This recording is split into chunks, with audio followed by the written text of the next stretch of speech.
আসসালামু আলাইকুম, স্বাগত জানাচ্ছি নতুন একটি গণিত ক্লাসে। আজকের ক্লাসে আমরা ইজি ম্যাথ বই থেকে একটি সৃজনশীল প্রশ্নের সমাধান করব। এই প্রশ্নটি দেখতে পাচ্ছ তোমরা ঢাকা বোর্ড 2025-এর তোমাদের পাঠ্য বইয়ের 16তম অধ্যায় অর্থাৎ পরিমিতি থেকে এই প্রশ্নটি এসেছে। তাহলে পরিমিতির এই প্রশ্নটি আমরা একটু আমাদের স্টিমটা বা উদ্দীপকটা একটু দেখে নিই। তা আমাদের এই উদ্দীপকে আমরা দেখতে পাচ্ছি কি, দেখো যে দুইটা চিত্র দেখতে পাচ্ছি, এই যে এখানে দেখতে পাচ্ছি। একটু ভালো করে খুব মনোযোগ দিয়ে আমরা এই চিত্র দুইটা দেখব। একটা হচ্ছে একটা বৃত্ত, একটা সার্কেল, তার মধ্যে একটা রেক্ট্যাঙ্গুলার বা একটা আয়তক্ষেত্র দেওয়া আছে। তো আয়তক্ষেত্রের দুইটা সাইডের দৈর্ঘ্য দেওয়া আছে, একটা হচ্ছে 8 মিটার, একটা হলো 6 মিটার। এটা হচ্ছে আমাদের চিত্র 1 অর্থাৎ প্রথম উদ্দীপক। পরের বার দেখতে পাচ্ছি আমরা একটা সিলিন্ডার আকৃতির একটা বস্তু বা ঘনবস্তু, যার ভিতরে লেখা আছে 2262 অর্থাৎ 2262 কিউবিক সেন্টিমিটার অর্থাৎ ঘন সেন্টিমিটার।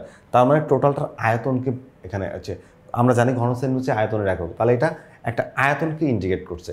আর এই B20 লেখা আছে হচ্ছে এটার হাইট, অর্থাৎ এই চিত্রের অর্থাৎ এই যে ঘনবস্তুটা বা সিলিন্ডার বলো, বেলুন বলো, যাই বলো, তার যে হাইটটা সেটা হচ্ছে 20 সেন্টিমিটার। ওকে, তাহলে চিত্র দুইটা খুব ভালো করে আমরা অবজার্ভ করছি। এখন আমরা এই কোশ্চেনের সমাধান করার চেষ্টা করব। দেখি আমাদের প্রশ্নে কি বলা হয়েছে। প্রশ্নগুলো একটু আমরা দেখে নেব। চলো, প্রশ্নগুলো এই পেজে আমরা পাবো। এই যে প্রশ্ন, দেখো প্রথম কোশ্চেনটা উদ্দীপকের সাথে সংশ্লিষ্ট না, এটা একটা ছাড়া কোশ্চেন, একক কোশ্চেন।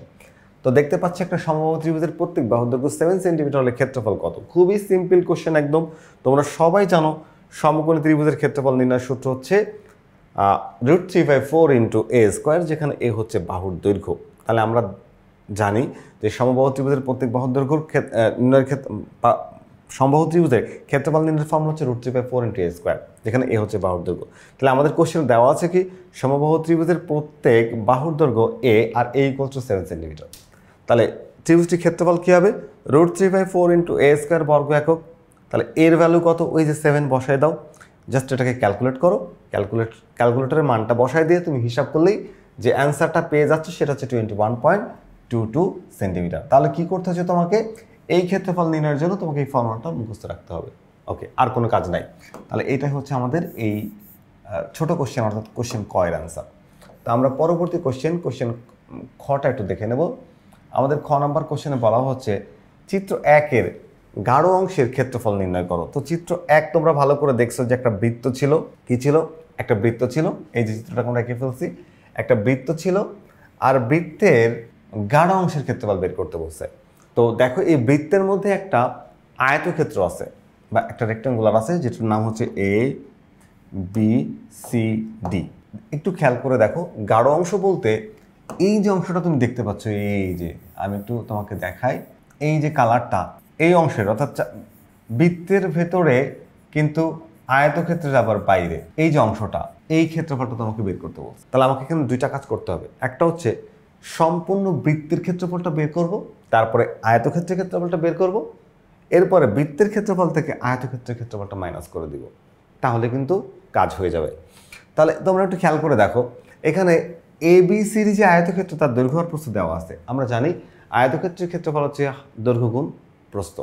তাহলে 8 × 6 এটা যদি মাল্টিপ্লাই করো, সাথে সাথে তুমি এর ক্ষেত্রফল পেয়ে যাবে 48, 6টা 48, এই যে 48 বর্গ সেন্টিমিটার। এটা হচ্ছে একটা আয়তক্ষেত্রের ক্ষেত্রফল। তাহলে আয়তক্ষেত্রের ক্ষেত্রফলটা বের করে ফেলেছি। এই যে এবার আমরা কি করব, বৃত্তের ক্ষেত্রফল বের করব। দেখো একটা বৃত্তের মধ্যে যদি একটা বর্গক্ষেত্র বা একটা আয়তক্ষেত্র অন্তর্লিখিত হয়, অর্থাৎ যে শীর্ষবিন্দু হচ্ছে 4টা ABCD, তারা যদি বৃত্তের পরিধিকে টাচ করে, তাহলে ওই আয়তক্ষেত্রের যে কর্ণ সেটাই হবে বৃত্তের ব্যাস। তাহলে AC কিন্তু বৃত্তের ব্যাস। তাহলে আমাদের ACর ভ্যালুটা বের করতে হবে। ACর ভ্যালুটা বের করবো কী করে, যেহেতু এটা একটা আয়তক্ষেত্র, তাহলে এই AB যদি হয় তোমার 8 সেন্টিমিটার, তাহলে CDও কিন্তু 8 সেন্টিমিটার।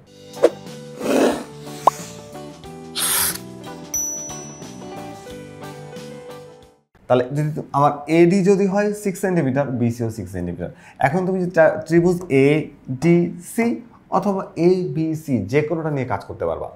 তো যেহেতু এটা সমকোণী ত্রিভুজ, তাহলে সমকোণী ত্রিভুজের এইটা যদি 8 সেন্টিমিটার হয় আর এটা যদি 6 সেন্টিমিটার হয়, তুমি কিন্তু এখানে পিথাগোরাসের ফর্মুলা অ্যাপ্লাই করতে পারবা। পিথাগোরাসের ফর্মুলা অ্যাপ্লাই করলে এই ACর ভ্যালুটা বের করতে পারবা।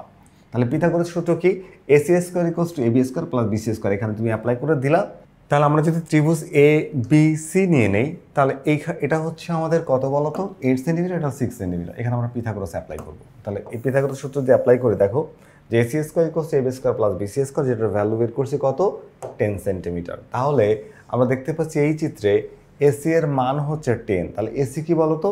এসি বলেছিলাম যে একটি আয়তক্ষেত্র যদি বৃত্তের মধ্যে অন্তর্লিখিত হয় তাহলে এই আয়তক্ষেত্রের কর্ণ হচ্ছে এসি, যেটা হচ্ছে বৃত্তের ব্যাস। তাহলে বৃত্তের ব্যাস কিন্তু আমরা জানি। তো বৃত্তের ব্যাসকে আবার 2 দিয়ে ভাগ করলে আমরা পাবো কি বলতো? ব্যাসার্ধ। এই যে বৃত্তটির ব্যাসার্ধ আর সমান সমান 10/2 = 5। তাহলে বৃত্তের ক্ষেত্রফল যেটা নির্ণয় সূত্র হচ্ছে পাই আর স্কোয়ার বর্গ একক। তাহলে পাই আর স্কোয়ার বর্গ একক হলে পাই ইন্টু আর এর ভ্যালু হচ্ছে 5, তাহলে 5 স্কোয়ার। তাহলে টোটাল হিসাব করলে পাচ্ছি কত? 78.54 বর্গমিটার। তাহলে গাঢ় অংশের ক্ষেত্রফল। এবার বৃত্তের ক্ষেত্রফল থেকে আয়তক্ষেত্রের ক্ষেত্রফলটা মাইনাস করে দাও। বৃত্তের ক্ষেত্রফল মাইনাস হচ্ছে আয়তক্ষেত্রের ক্ষেত্রফল, মাইনাস করলে আমরা যে মানটা পাচ্ছি সেটা হচ্ছে 30.54 বর্গ মিটার। তাহলে তোমরা জাস্ট এই হিসাবটা নিজে করে নাও, একটু ক্যালকুলেটরের মানগুলো বসায়, তাহলে দেখবো যে অ্যান্সার পেয়ে যাচ্ছ। তাহলে এইটা হচ্ছে আমাদের গাঢ় অংশের ক্ষেত্রফল ছিল। আমাদের খ নাম্বার প্রশ্নের উত্তর শেষ হলো। আমরা দেখবো আমাদের গ নাম্বার কোশ্চেনে কী বলা হয়েছে। আমাদের কোশ্চেন গতে বলা হয়েছে যে চিত্রে 2 সিলিন্ডারের সমগ্র তলের ক্ষেত্রফল নির্ণয় করো। তাহলে সিলিন্ডার ছিল এটা, তো সিলিন্ডারের সমগ্র তলের ক্ষেত্রফল নির্ণয়ের সূত্র জানলেই তুমি এটা পারবা। তাহলে আগে একটু চিত্রটাকে আরেকবার একটু দেখে নিই। আয়তন দেওয়া আছে, এই যে আয়তন দেওয়া আছে, আর হচ্ছে উচ্চতা দেওয়া আছে। আমাদের ব্যাসার্ধ লাগবে। কি লাগবে? ব্যাসার্ধ লাগবে। তো সিলিন্ডারের আয়তনের সূত্র কি? সিলিন্ডারের আয়তনের সূত্র হচ্ছে পাই আর স্কোয়ার এইচ। পাই আর স্কোয়ার এইচ। এইচ হচ্ছে হাইট, আর তো জানি না, আর তো বের করব। তাহলে আয়তন সমান আয়তন দিয়ে আমরা আর এর মানটা পেয়ে যাব। এই দেখো, এই যে সিলিন্ডারের আয়তন দেওয়া আছে 2262, উচ্চতা দেওয়া আছে 20 সেন্টিমিটার। তাহলে সিলিন্ডারের ভূমির ব্যাসার্ধ আর একক, এটা আমরা ধরে নিলাম। তাহলে আমরা জানি সিলিন্ডারের আয়তন হচ্ছে পাই আর স্কোয়ার এইচ ঘন একক। তাহলে শর্ত মতে এই আয়তনটা আমরা বের করছি। আমাদের উদ্দীপকে দেওয়া ছিল এইটা, দুইটা পরস্পর সমান করে নিলাম। তাহলে এই আর স্কোয়ার রেখে আমরা এখানে পাচ্ছি কি দেখো, এইচের ভ্যালু হচ্ছে 20 আর এই পাই একবার ওই পাশে পাঠিয়ে দিলাম। এইচের ভ্যালু 20 আর হচ্ছে পাই একবারে পাঠিয়ে দিলাম। এবার যে স্কোয়ারটাকে ওই পাশে পাঠালে কী হয়ে যায়? রুট হয়ে যায়। এবার এটাকে তুমি হিসাব করো ক্যালকুলেটরে, দেখো আর এর মান আসছে 6। আর এর মান কত আসছে? 6 সেন্টিমিটার প্রায়, অর্থাৎ দশমিকের পর সামথিং একটু 0 হতে পারে, সেটাকে তুমি হচ্ছে বাদ দিতে পারো। তাহলে আমরা আর এর ভ্যালু পেয়ে গেলাম। ওকে, এবার খেয়াল করো, সিলিন্ডারের সমগ্র তলের ক্ষেত্রফল সূত্র হচ্ছে 2 পাই আর ইন্টু আর প্লাস এইচ। 2 পাই আর ইন্টু আর প্লাস এইচ। এই সূত্রটা দেখো, সিলিন্ডারের বক্রতলের ক্ষেত্রফল কি বলতো? বক্রতলের ক্ষেত্রফল হচ্ছে 2 পাই আর এইচ, আর এখানে পাই আর স্কোয়ার হচ্ছে বৃত্তের ক্ষেত্রফল অর্থাৎ নিচের ক্ষেত্রফল। সমগ্র তল বললে 2 পাই আর ইন্টু আর প্লাস এইচ।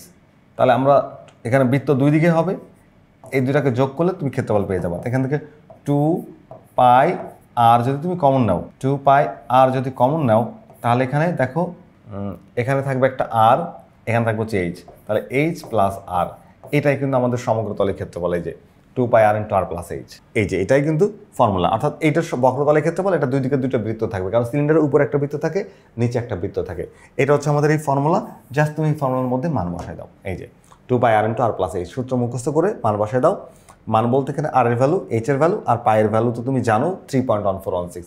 জাস্ট এটা বসিয়ে হিসাব করো, হিসাব করলেই কিন্তু তুমি এর অ্যান্সারটা পেয়ে যাচ্ছ, অর্থাৎ সিলিন্ডারের সমগ্র তলের ক্ষেত্রফল। তো আমাদের কোশ্চেনে বলা হয়েছিল সিলিন্ডারের সমগ্র তলের ক্ষেত্রফল আমরা বের করে ফেলেছি। আমাদের প্রশ্নটি আশা করি তোমরা বুঝতে পেরেছ। এটা ছিল 2025 সালে ঢাকা বোর্ডের একটি প্রশ্ন। ঢাকা বোর্ডে 2025 সালে 2টি প্রশ্ন এসেছিল, এটা হচ্ছে 2 নম্বর প্রশ্নটি। তো পরবর্তীতে আমরা অন্য কোনো বোর্ডের প্রশ্নের সমাধান করব। সেই পর্যন্ত সবাই ভালো থাকো, আল্লাহ হাফেজ।